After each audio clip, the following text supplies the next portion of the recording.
আমাদের সংস্কৃতি, আমাদের সংস্কার সর্বদা থাকবে আমাদের সাথে। ভারতের মহান গ্রন্থ আর কাব্যের সম্পূর্ণ সংকলন। সাবস্ক্রাইব করুন তিলক।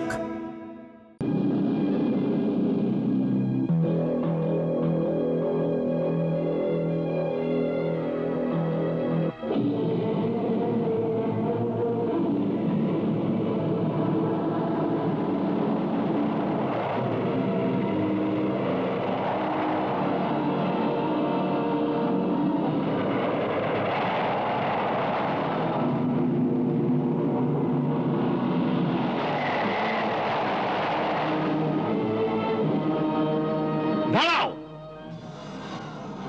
কে তোমরা? যে যমদূত তোমাদের এখানে এনেছে সে কোথায়?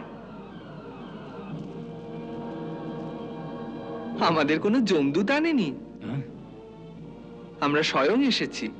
স্বয়ং এসেছো? এ কেমন করে সম্ভব? তোমরা এই পার্থিব শরীর নিয়ে এখানে কি করে এলে? কোন প্রাণী তার জীবিত শরীর নিয়ে কখনো এখানে পৌঁছতে পারে না। কেবল মৃত্যুর পরেই সকল প্রাণীদের এখানে নিয়ে আসা হয়। কিন্তু আমাদের তো কখনো মৃত্যু হবে না, তাই এমনি আসতে হলো। যখন এসেই গেছি তো আমাদের ভেতরে যেতে দাও। মূর্খ বালকরা, তোমরা বুঝছো না কেন? এ জমপুরি কোন বাচ্চাদের খেলার জায়গা নয়।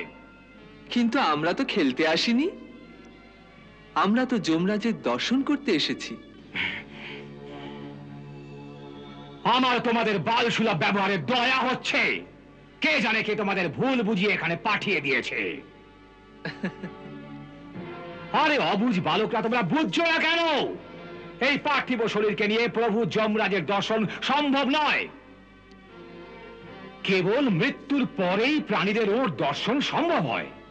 যদি মৃত্যুর পরেও দর্শন পাওয়া সম্ভব হয় তবে ভাই আমাদের বধ করেই ফেলো।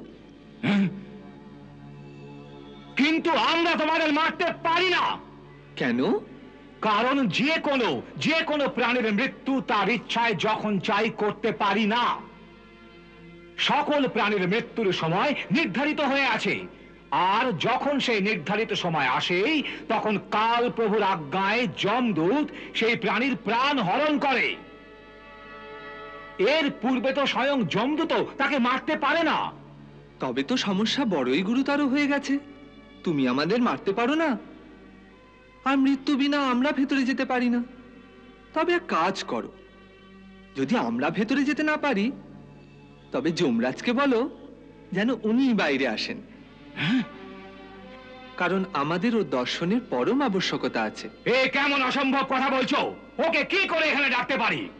তাহলে তুমি ওকে ডাকতে পারবে না? না। তবে যদি আজ্ঞা দাও তো আমি ওকে ডাকি।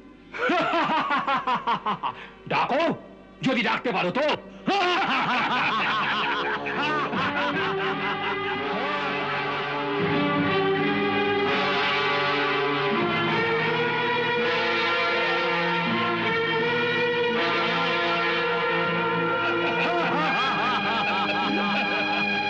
ঠিক আছে।